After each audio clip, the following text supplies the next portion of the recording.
The Hawaiian Missionary, written by David Toth, read by the author, based on the short stories of Stefan Zweig. Commuting daily to a job I no longer had, I spent the hours staring out of the train window. After a month of this, I came to this conclusion.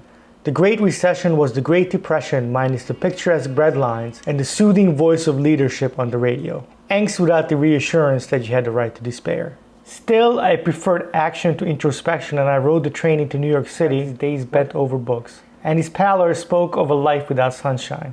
He looked vaguely familiar, and I was trying to place him when he spoke up. "Nice to see you again, it's been a while." His voice moved him to the front of my memory. His office had been in the building where I used to work. 500 Avenue of the Americas, right? 7th floor?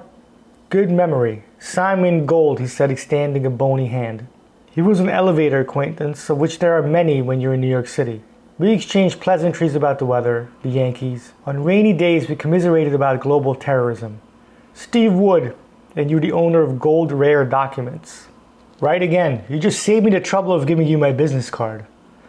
"Rightly so. I'm not in the market for letters written by Lincoln's lovers." He laughed, exposing tiny irregular teeth, like those of a carnivorous fish.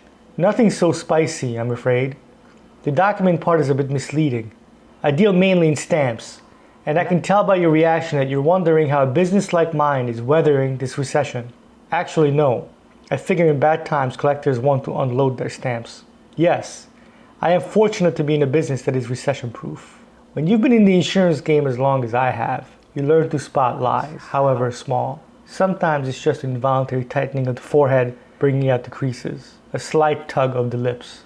With Gold, there was a narrowing of his left eye, as if a piece of dust had found its way into it. Something in him piqued my interest, and he saw it, the way a good salesman will pick up on the subtlest of buying signals. "I just had the most remarkable experience in my 40 years in the business," he said. "Mind if I tell you about it? Or do you prefer to read your newspaper?" I folded the New York Times and dropped it on the seat next to me. There were only so many headlines you could read about the number of jobs lost before you wanted to draw the curtains and stay indoors for the next 5 years. Before he could launch his story, the conductor came and punched his round-trip ticket. He gave Gold the empty professional smile of public servants. He was a young kid, mid-20s probably. I wondered if his friends chided him about becoming a government worker while they went off to the metropolis to chase their dreams, and if they stopped chiding him when they were laid off, but he still had a stable job. Gold studied his ticket and put it back in his wallet. It was made of expensive leather, but its showy days were over. Frayed at the edges and the leather cracked in many places, it spoke either of nostalgia or a better time for its owner. I inherited the business from my father. He taught me everything I know about dealing in rare documents. At first, stamps were a small part of the business, but he grew it to the point that it became our main bread and butter. I was hoping he wouldn't go into the intricate details of his operation.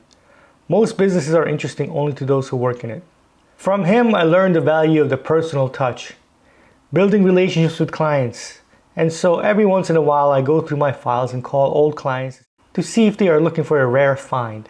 In going through my contacts last week, I found a gentleman who has been buying stamps from us for the past 50 years, if you can believe it. He has not bought anything in a few years, so I decided to give him a call. The train screeched to a stop in White Plains. From here, it would be a straight run into Grand Central Terminal if you didn't count 125th Street, and most people didn't. I watched the professional class board the train. Men in suits with thinning hair, bulging stomachs, clutching smartphones, their weapon of choice. Stern-looking women in pantsuits and $200 haircuts. I felt a tinge of envy, maybe even loneliness. A young woman answered the phone and quite brusquely said her father was not up to receiving visitors. I heard the old man yelling in the background and demanding the phone. He asked about my father, and when I told him he died 5 years ago, he said he would be delighted to receive me even though he wasn't in the market to buy. He would love to show me the stamp collection he had built up over the past 50 years, and which was the envy of collectors worldwide. I have to admit, I hesitated in accepting his offer, because if a sale was not even a remote possibility, what was the point? I'm sentimental, like any collector, but only to a point. That was the second lie, he told. His left eye narrowed again, and he tapped his chest at the breast pocket. I drove to a small town on the Hudson Shore. I comforted myself with the notion that even if I didn't make a deal, at least the drive was gorgeous with the fall leaves a gorgeous red and the weather not too chilly. The young woman turned out to be the gentleman's daughter, Sarah. She was a petite, timid little thing. When she took my coat, she stepped close to me as if wanting to share a secret. But before she could speak, the door of the living room opened and the old gentleman appeared. He looked much as I had remembered him. Tall, erect, and he still had his mane of silver hair. But when I looked into his eyes, I realized that my warm smile was for naught. They were the dull, fish-colored eyes of the sightless. "Don't worry, other than my vision, everything's just swell," he said as if reading my mind. I shook his hand and his grip was firm and strong. He led me into the living room. Rather, he wanted to lead me, but his daughter reminded him that he has not offered me anything to drink yet. "All that can wait," the old man ordered in a way that made it clear he was used to bossing his daughter around. She countered firmly that it was the polite thing to do, not asking me for my opinion, seeing as I came from far away. Since one of the old man's ironclad rules was not having any foods or liquids around his collection, he grunted and went into the living room by himself. Leaning forward to reassure Gold he had my interest, I asked for details. He was a good storyteller, with the rare ability to highlight only the necessary facts to carry the tale forward, but I needed more. I pressed him on what the house looked like. "Old and musty," Gold replied. "How was the old man dressed?" "In slacks, a button-down shirt but no tie." "And the daughter?" "A cheap dress, thin and inadequate for the weather." Slightly taken aback that I was pressing him for details, Gold continued. "Sarah sat me down at the kitchen table and told me that in 2007, she asked her father's accountant to go over his retirement portfolio with her. She was worried that his money would not last beyond a few more years. Other than his eyes, he was in perfect health, which turned out to be a mixed blessing. He needed a caretaker when she was at work, and also a driver. All extra expenses which the insurance company would not pay for. At least the old bird had health insurance, I thought. Mine lapsed 2 months ago, 6 months after I lost my job. Obamacare and prayer were my preventive measures. Not wanting to worry her father, Sarah decided to move the portfolio into a high-risk category. "Uh-oh," I said and felt ashamed at the sad of Schadenfreude. What's more fundamentally human than the desire to share suffering? "You are right in anticipating the next plot turn, young man," my travel companion said. 90% of his money was wiped out. The remaining 10% was enough to keep up appearances. How did her old man take it? She never told him. He always prided himself on being independent and did not take kindly to having to rely on people now that he was blind. He was also a staunch conservative his whole life, and if he knew he would have to take government subsidies, it would kill him. I could see where this was going, and it intrigued me. I haven't heard anything this interesting in weeks. I almost forgot my troubles as I looked into Gold's twinkling eyes. She sold only one stamp first. One worth $20,000. I don't know what she hoped the money would do except prolong the inevitable. Criminals usually start small, need to work up their courage. "She's hardly a criminal," Gold said, almost sounding offended. "She was trying to maintain her father's lifestyle without hurting his pride." "Your point is well taken," I said, wishing he would get back to his tale. "How did she cover it up?" "The stamps are all in thick plastic pockets. She substituted the valuable one for a 49-cent first-class stamp." He knew his stamp by heart by the shape of the outline they made in their protective pocket. Since the replacement was the same size, he could not detect the trickery. Morally questionable, but I see why she thought she had to do it," I said to make up for my earlier misstep.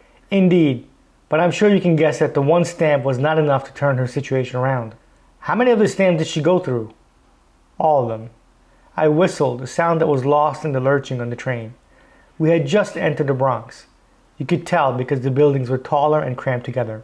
They helped with expenses, but now she was at the end of her rope. But that's not why she had pulled me into the kitchen. The only reason she told me everything, why I was worth what little feminine charm she possessed, was so she could swear me to secrecy. Gold took a dramatic pause to wink at me as if we were old bachelors talking about women over a pint of beer. The stamp collection was the old man's only pleasure. To take it away from him after all he's been through would be cruel and unnecessary. Exactly. Needless to say, I played along. Leaning forward, Gold tapped me on the knee. "You should have seen the old man. He took me through his entire collection. He recalled every stamp with perfect detail so that I was able to visualize them perfectly. He even pointed out that the 1962 East German stamp had its date printed incorrectly and therefore was worth twice its usual value. He was in heaven. When we got to the last page, he pointed to a first-class stamp with the American flag on it, the kind you buy in a 10-pack at the post office. Gold's voice trembled slightly. His eyes took on a mysterious tinge, somewhere between the preacher in the throes of religious frenzy and an addict anticipating the first fix of the day. Peeking out from under the corner of the ordinary stamp, I saw the edge of another, and judging by its frayed, perforated edges and its yellowish tint, I believed it was a very old one. I pulled it out, and as God is my witness, I was looking at a Hawaiian missionary. I could see the scene perfectly. The old man leaning back in an ancient armchair and Gold pulling out the stamp with a fingernail, careful not to damage it and to not be noticed by the old man whose hearing was sharpened by years in the dark. As I was looking at the stamp, not believing my eyes, the old gentleman narrated the history of his prized possession, as if I did not know it. Issued in 1851 by the Kingdom of Hawaii, they took their name from the missionaries who used them to mail letters back home. They were crude stamps printed on newsprint with the number 2 in the middle and no illustration of any kind. Perhaps their simplicity added to their mystique. How much are they worth? There are only a handful in circulation. An unused one in mint condition could fetch as much as $400,000. This beauty came off an envelope and was slightly worn. I would say about $100,000. Jesus, how could she have missed it? Good question. Most likely she put the worthless stamp in the window, intending to use it at some point. Maybe she had forgotten about it. The train rolled into 125th Street in Harlem, the last stop before Grand Central. A few people got off. The November wind blew through the open door, driving straight through the train car and into my bones. I shivered. What did you do? I asked and leaned back in my seat. I watched him closely, but without intensity. There was only one thing to do, he hesitated. I gave Sarah the stamp, and I made her promise that if she sold it, she would use it wisely. She may not have that luxury. Either way, I felt good. In some way, I felt that I was able to help, even though all I did was visit an old stamp collector. And I'll tell you something else. When I left, I was about to get in my car when the old gentleman shuffled outside and called out to me. His voice was strong and he told me that I had given him the greatest pleasure. And I swear to God, we both had tears in our eyes. I drove home on clouds. A satisfied smile spread across Gold's face. His face suddenly looked younger, his wrinkles less pronounced. Yes, it's been a while since my work has made me feel this way. The feeling of pure passion shared by the purest of collectors. We pulled into Grand Central Terminal. Out of habit, the passengers lined up at the door long before we stopped at the platform. We waited until they cleared out and followed them. The newspaper bin on the platform was already full with papers which were written in New York City, printed and delivered in the suburbs, then carried back to the city on the trains by commuters who then tossed it into the bin. One long, wasteful cycle of many others, I thought sadly. We followed the streaming crowd up the ramp and onto the Grand Concourse. It was teeming with commuters rushing to the subways, going around tourists whose cameras flashed as they took photos of the constellations on the domed ceiling. Well, it's been a pleasure talking with you, Gold said and held out his hand. Let me buy you a cup of coffee, I said. It's the least I can do after the story you told me. You made me forget all about my woes. What woes would that be, Steve? That's a story for another time. I guided him to one of the cafes close to the tracks. I got a double espresso and Gold opted for a green tea. He stirred in honey and lemon and slipped on the cardboard sleeve. We walked back to the concourse. How are you going to unload it? I asked. I don't follow, he stammered. He kept blowing on the tea like it was a fuse connected to a stick of dynamite. You stole the Hawaiian Missionary. Before you deny it, follow me on this trail. He nodded his head, barely. You knew Sarah didn't know about the Hawaiian Missionary because she told you she had sold everything. There was no reason to hold back that information when she already told you everything else.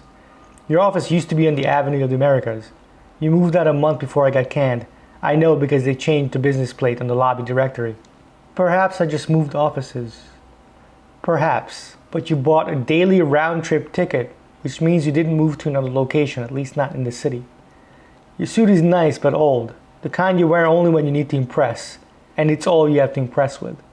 You said your business is recession-proof, but you left out an important point. People in dire straits are willing to sell their collections, but who's going to buy them? There are always collectors who can shrug off any recession, but are there enough of them to keep you in business? That's it? I shook my head. Those are the facts. The rest is behavior. Every time you mention the Hawaiian Missionary, you tap your chest, on the left where your inside pocket is. One of those unconscious moves. I'm guessing that's where you keep it. The suit, the daily ticket, and your giddiness leads me to believe that you came to this city to meet someone who's interested in buying it. I sipped my coffee and watched his face. Bodies streamed all around us, blurring my peripheral vision. Okay, now you can deny it. He said nothing for a while. I thought you were an insurance salesman, insurance investigator. I was good, but not good enough to avoid being laid off. He studied his shoes, which looked like they were shined that morning. I'm looking at bankruptcy after 50 years of business. Thank God my father is not allowed to see this. Don't worry, your secret is safe with me. It's the closest to a victimless crime I've seen in 15 years.